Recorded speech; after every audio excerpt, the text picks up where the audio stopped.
Eu fui desafiada pela Eliana e também pelo Celso Portiolli, desafio duplo, né? E tô aqui para cumprir o meu desafio, que eu não sou mulher de fugir da raia. Na verdade, não. Não faço ideia, não. E eu tô desafiando Adriana Esteves, Vladimir Brista e Evandro Mesquita. Aí eu me interessei, tipo, por que tá todo mundo fazendo isso?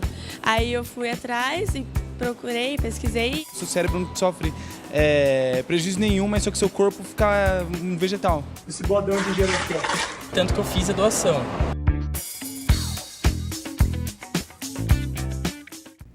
Você já deve ter visto imagens semelhantes a essas nas redes sociais. O desafio do balde de gelo foi criado com o intuito de ajudar na divulgação de uma doença pouco conhecida, a esclerose lateral amiotrófica, que é o tema do Diálogos de hoje. Eu sou Giovana Favaretto e quem apresenta o programa comigo é Letícia Pires. Olá, Giovana. Nesta edição vamos procurar esclarecer as principais dúvidas sobre a ELA, doença que afeta as funções dos nervos e músculos. E para falar um pouco mais sobre esse assunto, nós temos a participação do professor doutor do Departamento de Neurologia da Faculdade de Ciências Médicas da Unicamp, especialista em doenças neuromusculares, Marcondes Cavalcante França Júnior. Olá, doutor, obrigada pela sua presença. Olá, boa tarde.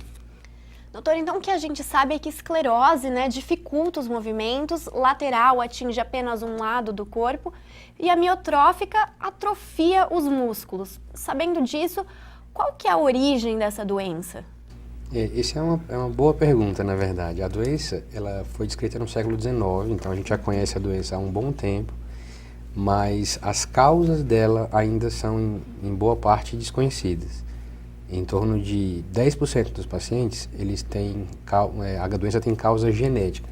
Então existem algumas mutações em alguns genes específicos que acabam ocasionando essa degeneração dos neurônios e a pessoa desenvolve a doença. Mas em 90% dos casos, a gente não sabe exatamente o fator que causa a doença. Existem alguns aspectos que são levantados, mas ainda não há uma conclusão. Então, exposição a alguns tipos de agentes tóxicos, a participação em alguns tipos de esporte em que existe muito trauma, muito contato físico, como boxe, como futebol americano, coisas dessa natureza. Muito interessante esse negócio do esporte ter uma possível causa nisso, né? Mas falando sobre os sintomas iniciais, como é que eles se manifestam nos pacientes? Bom, isso é um aspecto que também existe alguma variação, né? Mas na maior parte das vezes o que a gente observa é o início de um quadro de fraqueza muscular. Então os pacientes eles passam a perder a capacidade de fazer alguns movimentos. Isso geralmente acontece em uma região específica do corpo, como por exemplo a mão ou o pé, a perna, e ao longo dos meses subsequentes isso vai se espalhando e a pessoa ao final tem uma dificuldade para fazer basicamente qualquer tipo de movimento, né? Os dois braços, as duas pernas, e nas fases finais há um comprometimento também da fala, da capacidade de deglutir alimentos e até mesmo da capacidade de respirar, né? De controlar a musculatura envolvida com a respiração. Entendi. Sabendo desses sintomas, assim, é muito difícil diagnosticar a ela? É possível, por exemplo, confundir ela com um AVC? Existem casos disso, né? Bom, nas fases iniciais, onde os sintomas ainda estão, vamos dizer, localizados em determinados segmentos, né? Numa perna, num braço, então é bastante comum que exista uma dúvida quanto ao diagnóstico. Então, por exemplo, quando ele se inicia na perna, é comum confundir, às vezes até com um quadro de hernia de disco, ou com algum tipo de inflamação de nervos periféricos, né? Então, na fase inicial, isso é comum, a gente observa isso muito na prática. E a gente sabe que a forma mais conhecida de esclerose é a esclerose múltipla. Existe uma semelhança substancial, assim, entre elas, ou não tem nada a ver? Isso é uma boa pergunta, inclusive, porque é uma coisa que a gente se depara muito ao lidar e ao atender os pacientes, né? Então, embora as duas doenças tenham o termo esclerose no nome, elas são completamente diversas, né? Então, a esclerose múltipla é uma doença neurológica de natureza imunológica, enquanto que a esclerose lateral amiotrófica é uma doença de natureza degenerativa. Então, o componente inflamatório, ele praticamente não existe, não está presente, né? E essa diferença entre degenerativa e inflamatória tem um reflexo no prognóstico. Então, Doentes que têm esclerose múltipla, a gente tem hoje em dia uma série de medicamentos que tem um efeito bastante positivo. Então, a gente consegue tratar de uma maneira muito melhor a esclerose múltipla, enquanto que para ela, infelizmente, a gente ainda carece de um tratamento mais efetivo, né? Então, não tem medicamentos? Como é que... Bom, em relação ao tratamento da ELA, a gente dispõe de um único medicamento que tem uma eficácia comprovada, mas que chama-se Riluzol, mas essa medicação tem um efeito, infelizmente, ainda paliativo, né? Uma coisa que é clara de se perceber é que carece medicamentos, né? E então é muito importante incentivar a pesquisa sobre a ELA. E a causa principal do desafio do balde de gelo é levantar fundos para financiar essas pesquisas e esses estudos, não é mesmo, Letícia? Isso mesmo, Giovana. Temos a iniciativa de um estudante de apenas 15 anos que se preocupou em divulgar um vídeo que vai além do desafio tradicional. A repórter Beatriz Biagioni conversou com ele e traz mais informações. Roda o VT. Apesar da desinformação ser grande, há quem tenha se interessado em pesquisar sobre o que realmente se trata o desafio do balde de gelo. O estudante Gabriel Barbosa teve a iniciativa de fazer um vídeo, não só aceitando o desafio, mas também apresentando e explicando a doença. Eu acho que as pessoas começaram a perceber que ela existe. Antes eu não sabia da doença. Depois que eu comecei a ver os desafios, eu fiquei sabendo e procurei saber mais. Saber como que funciona, quem é afetado, por quê. E eu acho que esse era realmente o objetivo. Segundo dados da ALS Care, entre agosto e setembro de 2014, o desafio do balde de gelo no Brasil arrecadou por volta de R$250 mil. Eu percebi que muita gente não sabe o porquê e estava fazendo só por fazer. Com mais de 1 bilhão de visualizações mundiais no YouTube, o desafio do balde de gelo foi criado pela Associação Americana ALS Care. Teve grande participação dos brasileiros. A campanha aumentou em 40% a participação no grupo de discussão sobre a doença no Brasil. O dinheiro arrecadado pelo desafio do balde de gelo tem como objetivo incentivar a pesquisa e aprimorar o tratamento. No Brasil, organizações como o Instituto Paulo Gontijo, Procura e a Brela foram criados para promover campanhas e estudos sobre a doença. Estudos afirmam que a cada dia, 14 brasileiros são diagnosticados com ela. De acordo com o banco de dados da ALS Care, 60% dos pacientes são homens e 93% são brancos. Além disso, a doença atinge, em sua maioria, pessoas entre 40 e 70 anos. Nossa, realmente muito interessante essa iniciativa, não é mesmo, Giovana? Eu também acho que é um exemplo de cidadania. E pensando no vídeo dele que ele fez, assim, o desafio do balde de gelo, por que gelo, né? O gelo, ele tem alguma relação com a doença, no tratamento? Como é que é? Não, a princípio não. Assim, a gente sabe do ponto de vista teórico que condições em que a temperatura cai muito, existe um retardo, uma lentificação da condução dos impulsos nervosos, né? Mas, assim, fora esse aspecto, não existe uma relação entre frio e surgimento da doença ou piora dos sintomas. Talvez seja mais como um aspecto de um desafio, né? Você se submeter a um desafio de encarar um balde de gelo e fazer um paralelo com um desafio de encarar e de conseguir lidar com a doença, talvez, né? Acho que essa é uma causa mais provável. E você tinha comentado que a qualidade de vida do paciente fica um pouco bem comprometida, né? Depois que ele é diagnosticado. E como que funciona essa parte do tratamento, da qualidade de vida dele? Como é que seria possível melhorar isso? Bom, eu acho que isso não é uma coisa simples de ser feita, mas é uma coisa que a gente tem um papel muito importante, né? Os profissionais de saúde, ao lidar com esse tipo de paciente. Então, acho que o primeiro aspecto é você deixar muito claro e esclarecer as dúvidas que eles vão ter, né, sobre a evolução da doença, sobre que manifestações podem vir a apresentar, e que você vai estar sempre junto para tentar ajudar na medida do possível, né?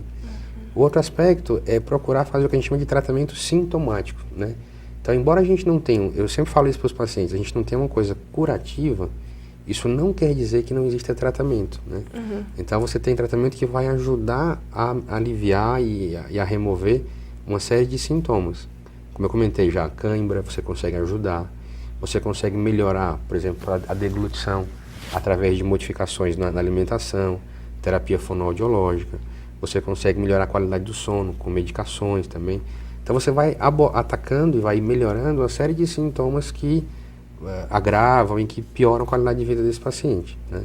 Então acho que esse é um aspecto importante. E o terceiro aspecto, que eu acho que também é muito importante, é trazer essas informações para a família, né? Os cuidadores de pacientes que têm ela, eles têm um papel fundamental, logicamente, para cuidar do doente, mas eles próprios também têm que ser, enfim, orientados e cuidados, né? Porque não é fácil você ter uma pessoa, um ente querido, sofrendo com uma doença desse tipo, em que você vai ter que estar ali vivenciando a piora, né? Quer dizer, no dia após dia. Não é só o paciente que é afetado, a família dele também é afetada. E falando dessa parte de tratamento, né? Ainda não existe a cura, mas como o doutor falou, existe sim uma forma de se tratar, não é mesmo, Letícia? Exatamente. Inclusive, a repórter Sara Bulhões teve contato com uma paciente e vai nos mostrar um pouco mais sobre sua rotina. Modelo, miss e atriz de novela. Depois da doença que chegou sem pedir licença, a carioca da Urca teve a vida radicalmente mudada após diagnóstico. Foi em 2005. Ela começou a sentir tipo umas fraquezas nas pernas, né? Acho que é fraqueza não. E depois o dedo da mão esquerda aqui começou a ficar meio assim, sabe? Puxando assim, ó. Começou assim. Aí foi feita força no músculo dos braços, né? E das pernas. Aí a partir daí falou que seria isso, né? Seria uma doença chamada esclerose lateral amiotrófica. Diagnosticada com ela há 9 anos, além de mencionar a perda da deglutição e também parcialmente da respiração, a paciente conta, por intermédio de uma tabela e da enfermeira, uma das grandes dificuldades encontradas por ela e pela família no início da doença. O paciente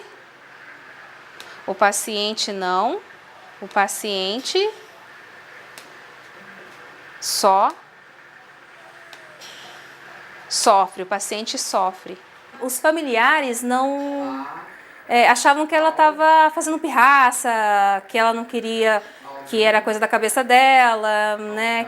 Então ela ficava muito triste. Ela diz que essa doença é muito ingrata. Medicamentos, banho na maca e dietas por sonda preenchem a rotina diária de Dona Maria, que recebe acompanhamento médico 24 horas por dia. Tem o pessoal que trabalha de manhã, tem o pessoal que trabalha à tarde, entendeu? Então ela trabalha de 7 da manhã até 7 da noite. No entanto, essas 24 horas são repletas de amor, orgulho e admiração, tanto do marido como de Dona Maria, que continua sorrindo e tendo fé na vida. O que ela fez por mim, eu não vou conseguir pagar para ela. Eu falei para ela, né? Não. Deus me deu ela de presente para mim. Eu não sei se foi presente para ela. Eu sempre falo para ela.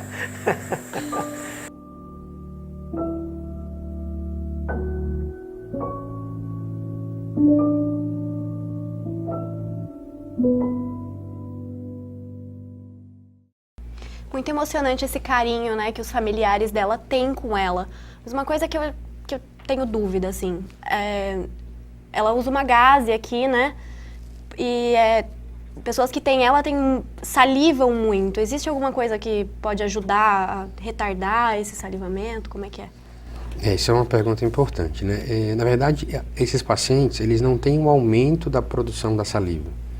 O grande problema é que eles têm uma dificuldade motora, então a língua para de movimentar, a musculatura da garganta ela para de movimentar, então a saliva que é produzida ela não consegue ser deglutida, ela acaba se acumulando na boca e acaba então sendo, né, expelida pela boca, né? Então isso é um sintoma bastante comum. Existem coisas que a gente pode fazer para ajudar, né? Uma delas envolve, por exemplo, o uso de medicamentos para você reduzir a produção da saliva. E uma alternativa um pouco mais recente, que a gente inclusive tem usado no HC para alguns casos, é a aplicação de toxina botulínica, né? Você aplica a toxina botulínica na glândula que produz a saliva, com o intuito de secar essa produção de saliva, e isso acaba ajudando nesse aspecto da salivação, né?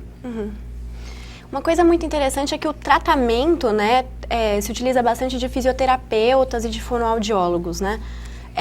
É um tratamento constante? Ele é feito desde o começo da doença? O tratamento dos pacientes com ela, ele, assim, conceitualmente, ele é multidisciplinar e tem que ser assim, e tem que ser assim desde o princípio, né? Então, quer dizer, uma boa reabilitação com a fisioterapia, com a fonoaudiologia, embora, vamos dizer, não sejam curativos, mas isso tem um impacto no longo prazo, você tem a possibilidade de prevenir complicações da doença, né? Porque, veja, como são pacientes que vão tendo uma restrição motora, eles têm chance de fazer complicações, por exemplo, deformidades articulares, né? Retrações, né, nos pés, nas mãos, formação de úlceras, escaras, né, nas regiões de pressão.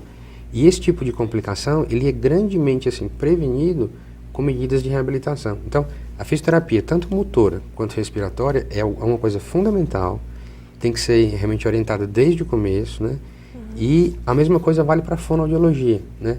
Com o objetivo de você garantir que ele consiga falar pelo maior tempo possível e que você consiga prevenir, né, ou retardar pelo menos, que ele tenha episódios de engasgo, né?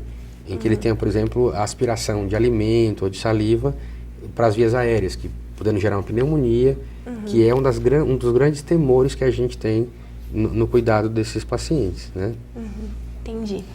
E, inclusive, aqui na região, em Campinas mesmo, a gente tem um centro de tratamento público que auxilia as pessoas com ela. Consultas com especialistas para pacientes com doenças neuromusculares, em especial a ELA, esclerose lateral amiotrófica, acontecem toda terça-feira das 8 às 10h30 no ambulatório do Hospital das Clínicas da Unicamp. As consultas oferecidas são para pacientes no começo da doença e até em estágio avançado. O atendimento é gratuito e o agendamento de consultas para o ambulatório de especialidades é feito pela Central Reguladora de Vagas da Divisão Regional da Saúde. O telefone é 019-3521-7530. É muito bom saber que, apesar da doença ser desconhecida, né, existem locais como esse que oferecem um tratamento de qualidade para os pacientes. Dr. Marcondes, muito obrigada pela sua presença, pela contribuição ao programa. Eu queria agradecer o convite, né? Acho que foi uma oportunidade muito boa para a gente falar sobre a doença. Acho que a divulgação faz parte do tratamento, né? Acho que faz as pessoas entenderem do que se trata, de como a gente pode ajudar e tudo.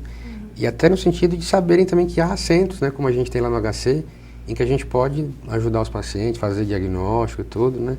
Então, agradeço a oportunidade, né? Muito obrigado. Essa foi a edição que nos mostrou um pouco mais sobre a esclerose lateral amiotrófica. E para você aí de casa que quiser colaborar com as doações, acesse um dos sites que aparece na nossa tela. O Diálogos de hoje fica por aqui. Até o próximo programa.